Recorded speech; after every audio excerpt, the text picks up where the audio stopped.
wabarakatuh. Balik lagi dong di Open BO programnya spesial Mang Dragon bersama Kang Wiwin. Yeay, tepuk tangan. Suasana baru. Ini suasana baru loh Kang, ya, sebetulnya. Bagi Teh Ima ya. Yes. Iya sih. Abang sehat? Alhamdulillah sehat. Cuma saudara Teh? Alhamdulillah. Kemarin sempat hilang suara, makanya aku nggak ada di program yang Open BU yang kemarin Sandi dan Kindanas itu. Mudah sehat terus ya. Amin. So, kami emang sempat. Jadi maaf kalau misalnya ada yang bertanya, loh kenapa temanya nggak ada? Aku ada. Kemarin lagi hilang suara aja, jadi kan nggak mungkin ya. Ya kayak DPR aja gitu, hilang suara. Gak ada jelas. Hal ini spesial nih Open BO-nya. Karena biasanya kita ada di studio, sekarang dengan wajah baru dan tampilan baru ada di Dunkin Donuts Dago. Kalau teman-teman Dagonya di mana? Pasti nih kenalnya tuh kayak Unisba, dekat-dekat seperti itulah gitu ya. Kang, Yuk. seperti biasa nih banyak banget nih pertanyaan. Jadi untuk dulur-dulur Mang Dragon yang ingin titip pertanyaan, dan kemarin juga sempat ada loh kayak DM gitu kan yang nanya programnya Probono. apa? Ya, Prabowo Subianto. Bukan. Aman nggak aku pulang? Aman ya, aman. Aman dong. Ini kenapa mulutnya? Oke, jadi untuk dulur-dulur Mang Dragon, terima kasih yang udah titip pertanyaan untuk Kang Wiwit. Akan kita bahas, akan kita angkat. Tapi mohon maaf mungkin untuk sementara, jadi sementara kita akan pilih-pilih dulu pertanyaannya, kayak gitu ya. Kita langsung aja ke pertanyaannya. Kak, saya mau tanya, Kang. Kakak ya.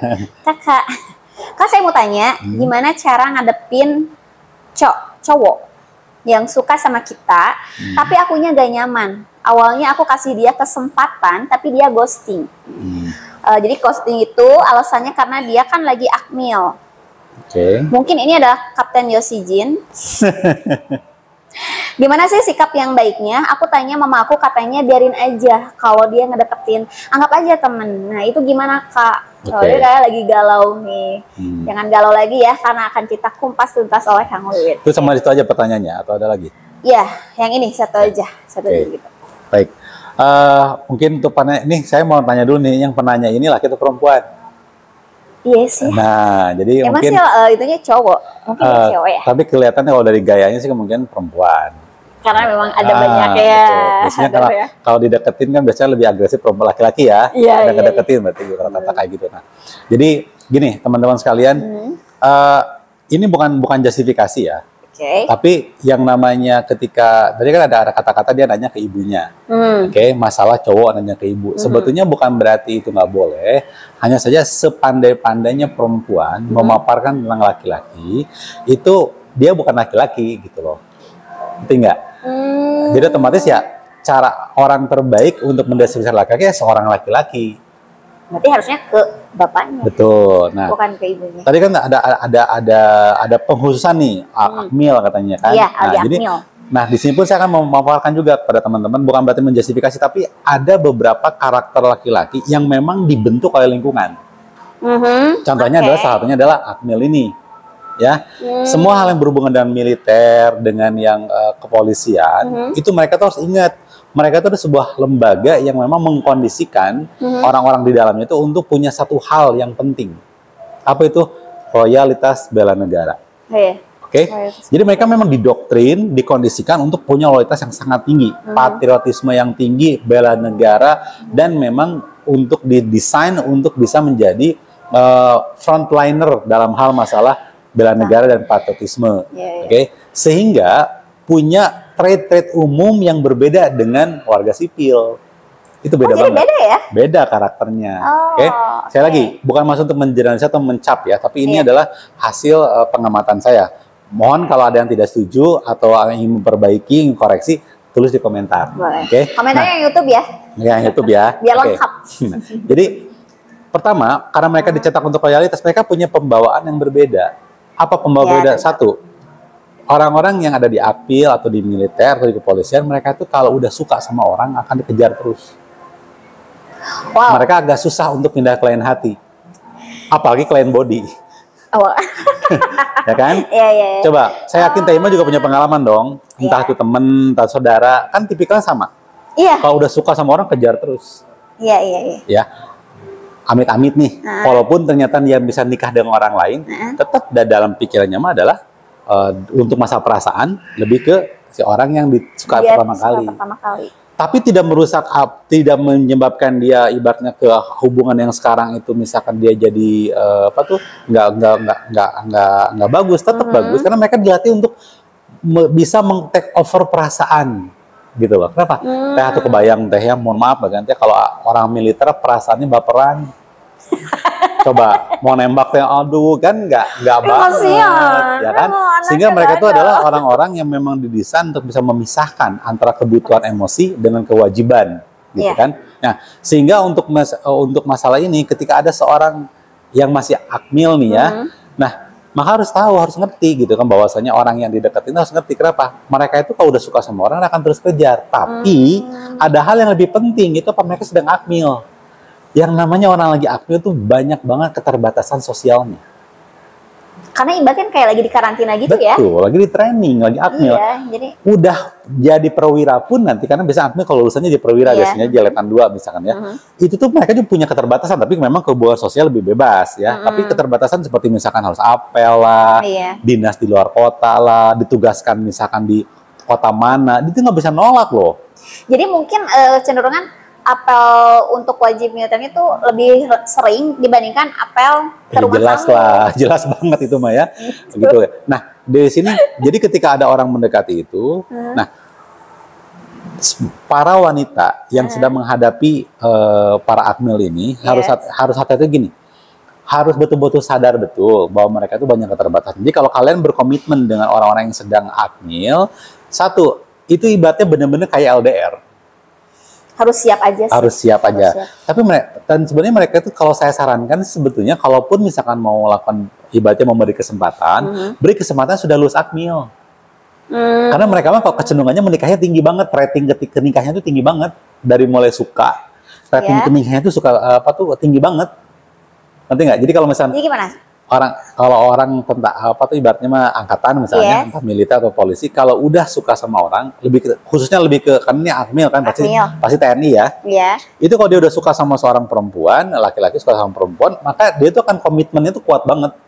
Sehingga biasanya kemungkinan dari mulai kenalan, pacaran sampai ke nikahnya itu rate-nya tinggi. Kekuratannya juga. Ya, jadi jarang yang misalkan pacaran ganti pacar. Aduh, sangat jarang banget saya menemukan TNI ya yang sudah lulus akmil itu pacarnya gonta-ganti itu sangat jarang, dan itu memang mereka tuh body count-nya itu memang kecil gitu loh. Jadi mereka tuh kalau udah suka sama satu orang udah itu setia. Dan mereka memang tidak diberi kesempatan keleluasan untuk ibaratnya untuk laser kan, untuk cari yang lain. Kenapa? Karena memang keterbatasan oleh kewajiban mereka di militer itu tadi. Nah, jadi kalau saran saya ini untuk Adinda ya, siapa namanya belum disebutin, adalah justru kalau saya sebagai seorang ayah dari anak perempuan ini, saya akan mengatakan bahwa kalau ke orang yang sedang akmil, iya, enggak. Oh, jadi harus hitam atau putih? Betul, nggak bisa abu-abu. Nggak bisa abu-abu. Iya, makanya apalagi ketika tinggi. Jelas. Jadi kalau misalkan Anda mau ngasih kesempatan, iya kasih kesempatan, dan di benak Anda itu sebagai seorang perempuan sipil ada langsung, kalau saya udah ngasih kesempatan dia langsung sampai ujungnya gitu loh. Harus siap dan nggak setengah-setengah, artinya udah siap dan komitmennya, siap untuk nggak ada kontak sama sekali gitu kan, susah dihubungi, nggak bisa ketemu, itu udah siap. Tapi kalau misalnya enggak deh kayaknya, udah enggak. Langsung bilang. Bukan hanya bilang, tapi tetap akses informasi. Oh, gitu. Jadi udah langsung cut off aja. Iya, cut off aja, jangan diberi kesempatan untuk masih ada komunikasi WA, jangan. Anda sama aja kayak ngasih harapan. Karena ingat loh, bagi orang-orang kayak gitu mereka mohon maaf ya, seolah kayak hampir ruang untuk emosi ya bertanda kutip bercinta atau berkasmaran itu kecil ruang lingkupnya. Porsinya itu kecil, apalagi lagi akmil. Mereka lebih fokus pada pendidikan mereka, pembinaan mereka, karir mereka, tugas mereka. Jadi seorang militer itu nggak gampang loh. Iya. Ya kan? Anda tahu nggak kalau Anda tuh begitu masuk ke angkatan militer, Anda harus bisa menguasai sandi Morse dalam waktu hanya beberapa hari. Bisa baca peta. Petanya itu bukan peta kayak kita di Google Maps, bukan. Topologi gitu kan. Kita apa namanya, bukan topologi, istilahnya peta topografi ya. Yang cuma bulat-bulat doang gitu. Saya aja nggak tahu apa maksudnya kan. Dan itu tuh nggak bisa fokus mereka terganggu. Untuk yang lupa sandi IG sama sandi FB-nya, tolong ke pinggir dulu. Betul. Nah, oleh karena itu makanya memang dibutuhkan mental yang sangat kuat. Ya, gitu kan, betul, sangat betul. kuat, gitu. Jadi emang ini harus tegas gitu ya. Ya, Jangan gantung. Karena untuk yang sipil aja nggak boleh ngegantung, apalagi ini loh gitu. Kalau misalnya yang akmil digantung, Anda berhadapan dengan. Tapi mereka fair kok teh. Jadi gini, setahu saya mereka itu ketika ada sang perempuannya misalnya mengatakan iya, mereka memang dilatih untuk berbesar hati. Untuk siap untuk menerima. Iya, untuk menerima keadaan. Jadi tidak kayak orang-orang yang ibaratnya jadi gimana, enggak. Mereka dilatih untuk bisa menerima konsekuensi itu. Gitu. Ngopi dulu yuk, Kang. Boleh. Ini dari Dantin aku pesennya hot chocolate. Oh, hot chocolate. Saya kopi panas biasa. Lagi suka yang coklat-coklat dulu, kayak gitu kan. Pas rasanya. Insya Allah. Susah juga pas. Boleh? Boleh. Dong. Silahkan, Teh. Masya Allah. Masya Allah. Silakan. Maaf saya terus. Silakan, ladies first. Ladies first. Saya suka green tea. Silakan. Saya ambil duluan ya, Kang ya. Ya, Kang. Oke, saya juga seneng yang green tapi. Oh ya, untuk dulur-dulur Mang Dragon nih, kalau udah nonton program ini Open BO yang khusus spesial edisi dengan Dantin Danas, teman-teman akan dapat kode voucher. Keren nggak? Baik banget. Jadi untuk dulur-dulur Mang Dragon, boleh nih main ke Dantin. Kalian bisa ngopi gitu kan, bisa sambil nyemil-nyemil, mau take away atau dine-in. Kalian gunakan kode voucher khusus dari Mang Dragon untuk dulur-dulur. Yeay, alhamdulillah. Makan ya. Alhamdulillah. Ditutup bisa nambah. Tambah ya. Kang, kira-kira nih ya, ada pesan-pesan khusus nggak untuk yang saudara yang tadi ya, teman dulur Mang Dragon tadi yang nanya, ataupun untuk dulur-dulur Mang Dragon lain pun yang memang ini case-nya sama nih kayak aku gitu. Jadi ada tips khusus nggak?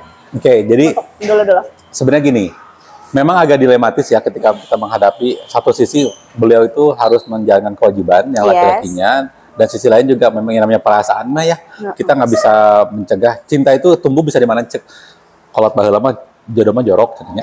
Nah, di mana aja sama siapa aja kapan aja gitu bisa terjadi. Nah, bukan berarti ubek-ubek. Bukan, artinya kita nggak pernah tahu gitu kan dengan siapa kita bertemu dan dengan siapa kita bisa jatuh cinta lah istilahnya. Nah, oleh karena itu ketika misalnya terjadi seperti ini, lebih baik utarakan aja semuanya. Mereka tuh orangnya fair kok. Jadi ketika orang-orang TNI baik yang akmil ataupun yang sudah lulus, mereka tuh fair gitu kan. Jadi kalau memang Anda bilang, kalau Anda merasa ya saya keberatan dengan kondisi itu, sampaikan. Tapi kalau Anda siap untuk menang komitmen dengan cara ibaratnya apa tuh dengan segala kekurangan dan keterbatasannya, ya lanjutkan. Tapi itu semua harus dikomunikasikan. Jangan beranggap dia pasti ngerti, nggak gitu loh. Karena dia tuh mereka bukan dukun ya. Iya, dan mereka juga kan banyak hal yang dia kerjakan gitu loh. Bukan maaf ya, bukan mahasiswa pada umumnya yang mungkin punya waktu senggang yang leluasa gitu kan. Betul. Mereka terstruktur banget gitu. Karena mereka dicetak untuk menjadi seorang pertahanan ke negara gitu loh, kurang lebih seperti itu. Frontliner itu ya. Oke. Sip. Apa dong? Jampe. Oke, untuk dulur Mang Dragon gitu ya, dari tips tadi memang kembali lagi garis bawahnya ada keterbukaan ya. Kalau ke orang sipil nggak terbuka nggak masalah, tapi kalau ke orang-orang yang ada di lingkungan militer, Anda lebih baik fair aja, terbuka, utarakan apa yang, jangan nggak enakan. Gitu, jangan jadi people pleaser juga. Betul, karena mereka tuh ibaratnya fair kok ya, gitu. Nah, untuk dulur Mang Dragon tidak pernah lupa dan tidak pernah bosan saya sampaikan, sarigi kudu jeung hati, sareka jeung pikiran, memeprak sing hati-hati, mun sidik salah singkiran. Ya, Lur, apapun pilihannya, meskipun hidup ini adalah pilihan, tapi apapun yang kamu ambil, pilih itu semuanya memiliki resiko. Kamu bilang iya akan memiliki resiko, dan kamu bilang tidak pun kamu akan memiliki resiko itu sendiri. Jadi hidup mah kudu siap jeung resikona. Assalamualaikum warahmatullahi wabarakatuh. Ketemu lagi sama saya Teh Ima dan juga Kang Wiwit di episode berikutnya. Jangan lupa gunain kode vouchernya. Oke, bye.